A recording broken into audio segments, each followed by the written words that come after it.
ဒီဇတ်လန်းလေးကတော့ရိုးအပြီးဦးကြောင်ကြောင်နိုင်တဲ့ကောင်လေးတစ်ယောက်ရဲ့ဇတ်လန်းလေးပါသူဟာသူ့ရဲ့တက်တိနဲ့ရိုးသားမှုကိုအရင်ပြုပြီးဘရင်တစ်ပါးဖြစ်လာဖို့ခရီးနှင်ခဲ့တာပါလန်ကီမှာစူပတ်နေတဲ့ရင်နွေးအိုးတွေဝီလာငါးကြီးတွေလိုမျိုးအန္တရာယ်ရှိတဲ့စိန်ခေါ်မှုတွေနဲ့ရင်ဆိုင်ခဲ့ရပါတယ်ဒီခရီးမှာသူတစ်ယောက်တည်းမဟုတ်ပါဘူးခြေလန်းတိုင်းမှာအသက်ပေးပြီးကုညီမဲ့တစ္ဆာရှိတဲ့တငယ်ချင်းတစ်ယောက်လည်းပါဝင်ခဲ့ပါတယ်ဒါပေမဲ့မေးစရာရှိတာကသူဒီအခက်အခဲအလုံးကိုကြော်ဖြတ်ပြီးမင်းသမီးလေးရဲ့နှလုံးသားကိုသိမ့်ပိုက်နိုင်ပါမလားဆိုတာပါပဲဒီနေ့ရဲ့စိတ်ဝင်စားစရာဇလန်တစ်ပုဒ်ကိုအပြေရှားကြည့်ကြရအောင်ပါဇလန်အဆက်မှာလေသမားတစ်ယောက်ရဲ့လေခွင်းထဲမှာညမောင်မောင်ကြီးတဲ့အလင်းနဲ့တစ်ခုဖြတ်ပြေးသွားတာကိုတွေ့ရပါတယ်နောက်တနေ့မနက်မှာတော့လေသမားကြီးကသူ့သားတွေကိုလေခွင်းထဲခေါ်လာပြီးကြည်စမ်းတညာလေးနဲ့ငါတို့ဂျုံရင်းတွေကိုဘယ်သူဖျက်ဆီးသွားတာလဲလို့ပြောလိုက်ပါတယ်ဒါကိုကြားတော့အကြီးကောင်တစ်ယောက်ကမိစ္ဆာတကောင်ကောင်ရဲ့လက်ချက်ဖြစ်မယ်လို့မှတ်ချက်ပေးကြပါတယ်ဒါပေမဲ့လေသမားကြီးကတော့သူတီးနှံတွေပျက်စီးသွားတာကိုဒေါသထွက်ပြီးညဘက်မှာလဲဆောင်ဖို့ဆုံးဖြတ်လိုက်ပါတယ်တကယ်တော့အားလုံးကအငယ်ဆုံးသားဂျွန်ကိုဦးကြောင်ကြောင်လူအပ်တယောက်ပဲလို့သတ်မှတ်ထားကြတာပါဒါပေမဲ့သူတို့မသိတာကကံကြမ္မာကဒီလူအားလေးအတွက်ကြီးကျယ်တဲ့အစီအစဉ်တွေရှိထားတယ်ဆိုတာပါပဲသူဟာတနေ့မှာဘင်းတစ်ပါးဖြစ်လာမယ်သူပါအဲ့ဒီညမှာဂျွန်ကလဲဆောင်နေရုတ်တရက်မြင်းတစ်ကောင်ရဲ့အတန်ကိုကြားလိုက်ရပါတယ်သူဘေးပပတ်လေကိုကြည့်လိုက်ပြီးပြန်အလှည့်မှာတော့သူ့နောက်မှာအဖြူရောင်မြင်းကြီးတစ်ကောင်ရက်နေတာကိုတွေ့လိုက်ရပါတယ်သူကြောက်သွားခဲ့ပေမဲ့လည်းဖမ်းမယ်လို့ဆုံးဖြတ်ပြီးမြင်းကိုကျိုးနဲ့ပစ်ဖမ်းလိုက်ပါတယ်မြင်းကပြေးထွက်သွားတဲ့အခါဂျွန်ကအကျိုးကိုမြင်းမြက်ကင်ပြီးတားကိုကြိုးစားခဲ့ပါတယ်။ဒါပေမဲ့မြင်းကအယမ်းမြန်လွန်းလို့ဂျွန်တယောက်ထိမ့်မနိုင်ပဲမြေကြီးပေါ်မှာဒို့တိုက်ပါသွားပါတော့တယ်။နောက်ဆုံးမှာတော့မြင်းကြီးကရွှွန့်ုံတဲကိုတန်တန်မတ်မတ်ပြေးဝင်သွားပြီးပိတ်မိသွားပါတော့တယ်။ဒါကိုမြင်တဲ့ဂျွန်ကမြင်းကြီးကိုတနာသွားပြီးကူညီဖို့ဆုံးဖြတ်လိုက်ပါတယ်။သူကမြင်းရဲ့ကျိုးကိုလေးဆက်ယုံနဲ့ချီပြီးနုံထဲကနေဆွဲထုတ်ပေးခဲ့ပါတယ်။လွတ်သွားတဲ့အခါမြင်းကြီးကဝမ်းနေတဲ့ပုံစံနဲ့ထိုင်နေတာကြောင့်ဂျွန်ကတနာပြီးပြန်လွတ်ပေးဖို့ဆုံးဖြတ်လိုက်ပါတယ်။ဒါပေမဲ့မလွတ်ခင်မှာနောက်တစ်ခါတီးနှံတွေကိုမဖျက်ဆီးတော့ဘူးလို့ဂတိတောင်းခဲ့ပါတယ်။တကယ်တော့အဲ့ဒီမြင်းမကြီးကမှောင်မြင်းမကြီးတစ်ကောင်ပါ။ဂတိပေးပြီးတဲ့နောက်ဂျွန်ကလွတ်ပေးလိုက်တဲ့အခါမြင်းမကြီးကပျော်ရွှင်စွာအရှင်အဟုန်နဲ့ပြေးထွက်သွားပါတော့တယ်။နောက်နေ့မနေ့ဂျွန်နိုးလာတဲ့အခါမြင်းဆောင်ထဲမှာအရန်လာတဲ့မြင်းနှကောင်ရက်နေတာကိုတွေးပြီးအံ့ဩသွားပါတယ်။သူတို့နဲ့အတူဖိုးလို့ခေါ်တဲ့မြင်းကလေးတစ်ကောင်လည်းရှိနေပါတယ်။သူကတော့မောင်မြင်းမကြီးရဲ့သားဖြစ်ပြီးလူစကားပြောနိုင်ပါတယ်။ဖိုးကဂျွန်ကိုသူ့အမေကဂျွန်ရဲ့ကျင်နာမှုပေါ်ကျေးဇူးတင်လို့ဒီမြင်းတွေကိုလက်ဆောင်အဖြစ်ပေးလိုက်တာပါလို့ပြောပြလိုက်ပါတယ်။ဒါကိုကြားတော့ဂျွန်အယမ်းပျော်သွားပါတယ်။အဲ့ဒီအချိန်မှာပဲဂျွန်ရဲ့အဖေကပျက်စီးသွားတဲ့လယ်ကွင်းကိုကြည့်ပြီးဒေါသတကြီးလာနေပါတယ်။နေကြကမြင်းကိုဖမ်းမိခဲ့ပေမဲ့တီးနှံတွေကပျက်စီးနေတော့မို့ဂျွန်ကြောက်နေပါတယ်။အချင်းတွေကိုရိပ်မိတဲ့ဖိုးကဂျွန်ကိုကြောပေါ်တင်ပြီးလျှက်စစ်လိုအမြန်နှုံးနဲ့ပြေးထွက်ခဲ့ပါတယ်။ဂျွန်ကတော့ဒါကိုကြည့်ပြီးအံ့ဩလို့မဆုံးပါဘူး။သူတို့ပြေးလာရင်မြို့တစ်မြို့ကိုရောက်သွားပါတယ်။ဂျွန်ကမြင်းနှကောင်ကိုမြင်းဆောင်မှာထားခဲ့မိတယ်လို့ဖိုးကိုပြောတဲ့အခါဖိုးကလေချုံတန်းအကျဲကြီးပေးလိုက်ပါတယ်။အဲ့ဒီအခါမြင်းတွေကမြင်းဆောင်တွေကနေသူတို့စီကိုတန်းတန်းမတ်မတ်ပြေးလာကြပါတယ်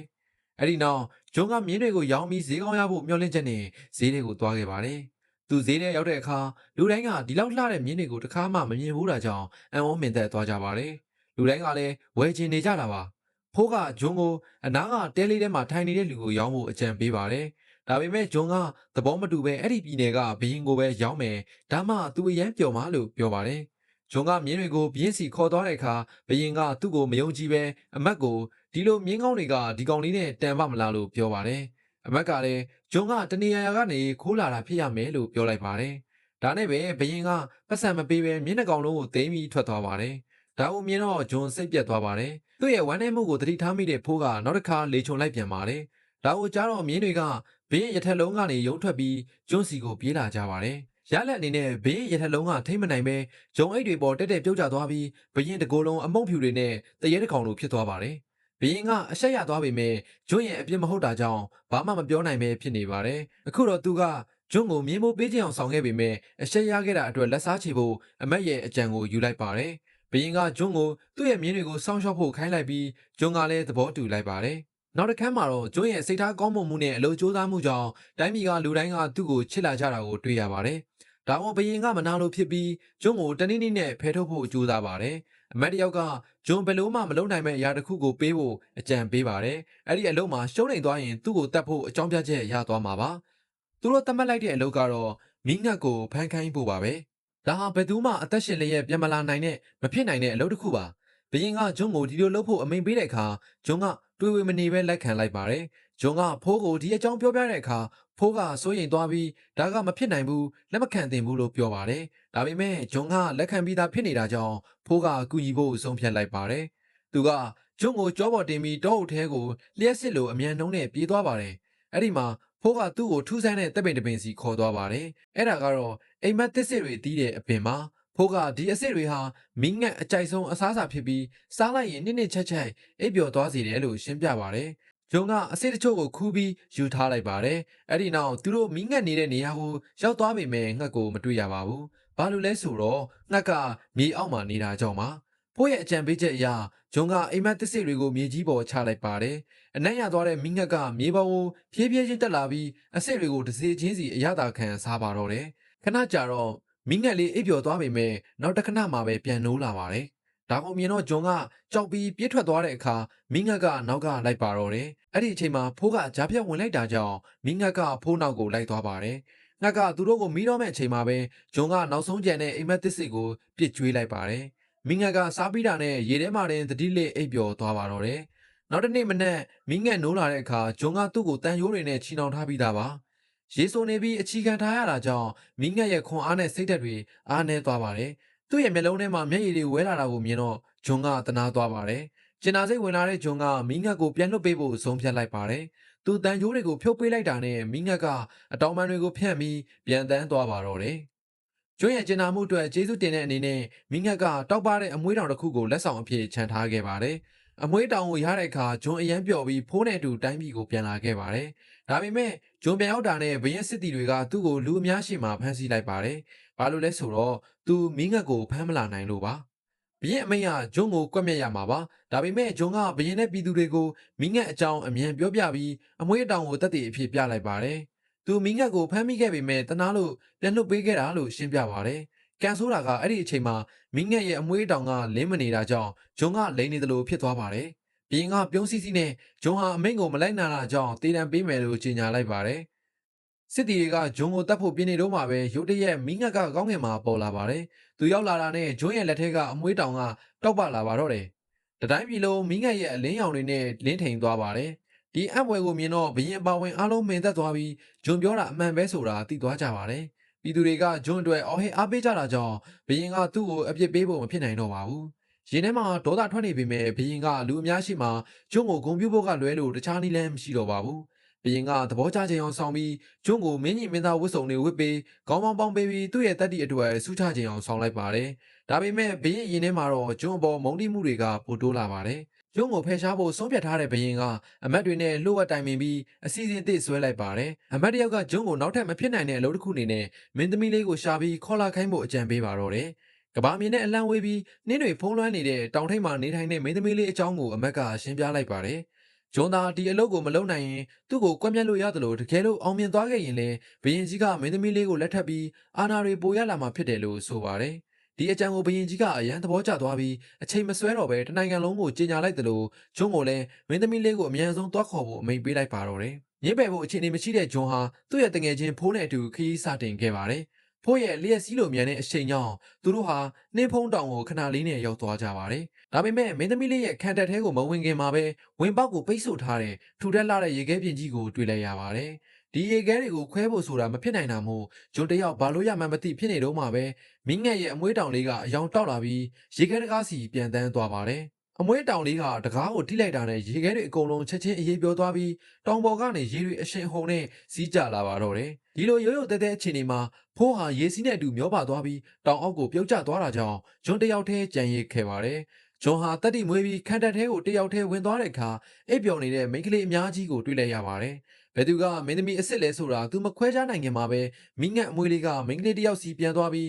းသူမကိုအသာအရာနှိုးလိုက်ပါတယ်။သူမဟာမင်းသမီးလေးမှန်းသိသွားတဲ့ဂျွန်ကရှေ့ကိုတိုးပြီးသူ့ကိုယ်သူမိတ်ဆက်လိုက်ပါတယ်။ဘရင်ကြီးကလက်ထပ်ဖို့အတွက်လက်ခေါ်ခိုင်းလိုက်ကြောင်းရှင်းပြပေမဲ့မင်းသမီးလေးကတော့ဂယုမဆိုင်တဲ့လေတံနဲ့ရှင်တို့ဘရင်ကတကယ်သာတတိရှိရင်ကိုယ်တိုင်လာမှာပေါ်လို့ခနဲ့လိုက်ပါတယ်။ဒီကဘာပေါ်မှာသူမနဲ့ထိုက်တန်တဲ့တတိရှိတဲ့အမျိုးသားမရှိတော့ဘူးလို့ယူဆပြီးဂျွန်နဲ့လိုက်ဖို့ညှင်းဆိုလိုက်ပါတယ်။အဲ့ဒီလိုပြောပြီးတာနဲ့သူမဟာတောင်ထိပ်ပေါ်ကနေရုတ်တရက်ခုန်ချလိုက်ပါတော့တယ်။ဂျွန်လည်းလန့်သွားပြီးဘာမှမစင်စားတော့ပဲသူမကိုကယ်ဖို့နောက်ကနေခုန်ချလိုက်ပါတယ် ဒါပေမဲ့မင်းသမီးလေးကလေထဲမှာပြန်ဝဲနိုင်တဲ့အထူးဝစ်စားတွေပါလာကြောင်းသူမကတော့အေးအေးဆေးဆေးပြန်ဝဲနေနိုင်ပေမဲ့ဂျွန်ကတော့အရှိန်နဲ့ပြုတ်ကျနေတာကိုတွေ့သွားပါတယ်။မင်းသမီးလေးကတနာသွားတာနဲ့ဂျွန်ကိုလေထဲမှာတင်ဖမ်းလိုက်ပေမဲ့ဂျွန်ရဲ့အမှားကြောင့်မင်းသမီးလေးရဲ့ဝစ်စားတွေစုပ်ပြဲသွားပြီးနှစ်ယောက်လုံးအရှိန်နဲ့ပြုတ်ကျကုန်ပါတယ်။အောက်ကိုပြန်ဝဲကြနေတော့မှပဲပြန်လဲတက်တာလာတဲ့ဖိုးကသူတို့ကိုအဝေးကနေမြင်သွားပါတယ်။ဖိုးဟာသူ့ရဲ့မော်အတောင်ပန်တွေကိုသုံးပြီးအမြန်ဆုံးပြန်လာကမြေပြင်ပေါ်မကျခင်မှာသူတို့ကိုအချိန်မီဖမ်းယူနိုင်ခဲ့ပါတယ်။ဒါပေမဲ့မင်းသမီးလေးကတော့ထိတ်လန့်သွားတာနဲ့အမြင့်တန်းကြောင့်ဂျွန်းရဲ့ရင်ခွင်ထဲမှာပဲမေ့လဲသွားပါတော့တယ်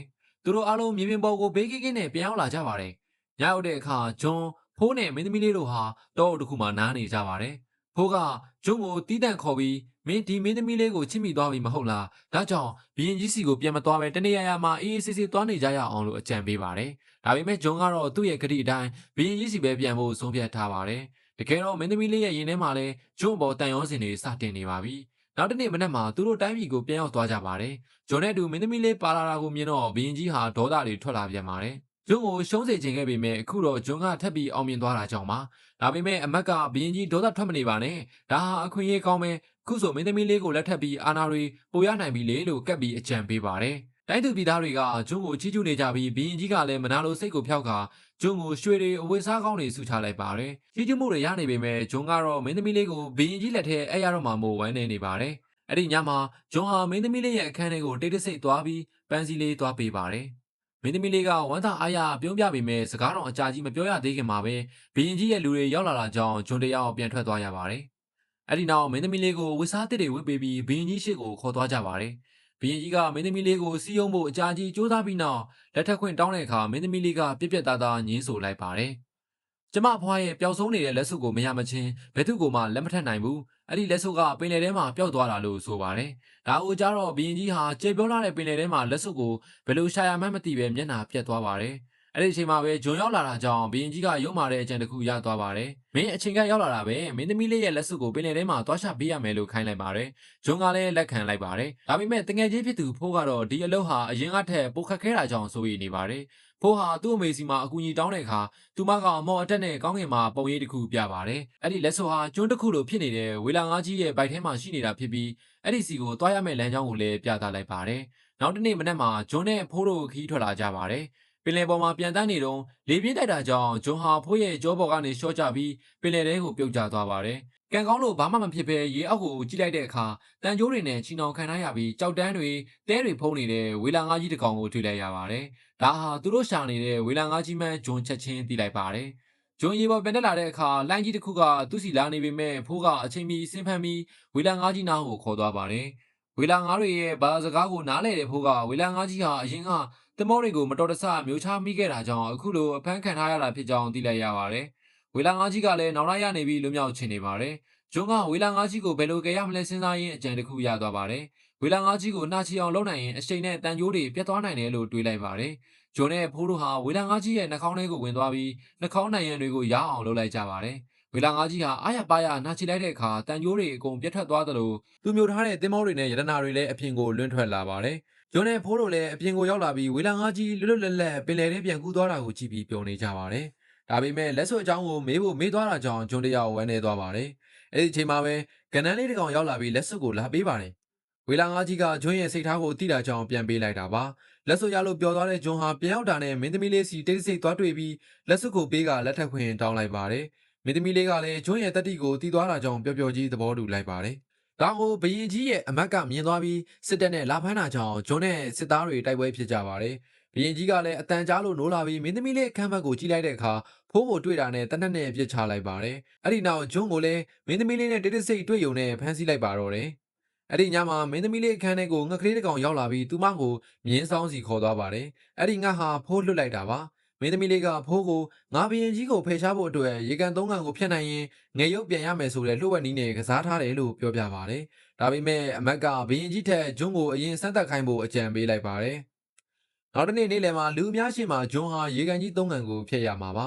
။ပထမကန်ကစူပတ်နေတဲ့ရေဘူးကန်ဒုတိယကန်ကခဲနေတဲ့ရေခဲကန်နဲ့တတိယကန်ကတော့စူပတ်နေတဲ့နို့ရေကန်ဖြစ်ပါတယ်။ဂျွန်ကိုကယ်ဖို့အတွက်ပထမကန်ထဲကိုအဖွားရဲ့လက်စွပ်ကိုထည့်ရမယ်။ဒုတိယကန်ထဲကိုမီးငတ်အမွှေးထည့်ရမယ်။နောက်ဆုံးကန်ထဲကိုတော့ကမ္ဘာအစွန်ပြားမှာရှိတဲ့အသက်ပေးပန်းရဲ့ဝိရည်ကိုထည့်ရမယ်လို့မင်းသမီးလေးကရှင်းပြပါတယ်။ ဖိုးကလက်စွပ်နဲ့အမွှေးတော်ရှိတယ်ဒါပေမဲ့ငါဒဏ်ရာရထားတော့မနှက်ဖြန်နေလေအမိပန်းဝေးရီကိုတွားယူနိုင်ပါမလားမသိဘူးလို့ပြောပါတယ်မင်းသမီးလေးကလည်းမင်းလုံနိုင်ပါတယ်လို့အားပေးလိုက်ပါတယ်မင်းသမီးလေးထွက်သွားပြီးနောက်ဖိုးဟာဒဏ်ရာတွေနဲ့ပဲအသက်ပေးပန်းဝေးရီကိုရအောင်ယူဖို့လျှက်စည်းလိုအချိန်နဲ့ထွက်ခွာသွားပါတော့တယ်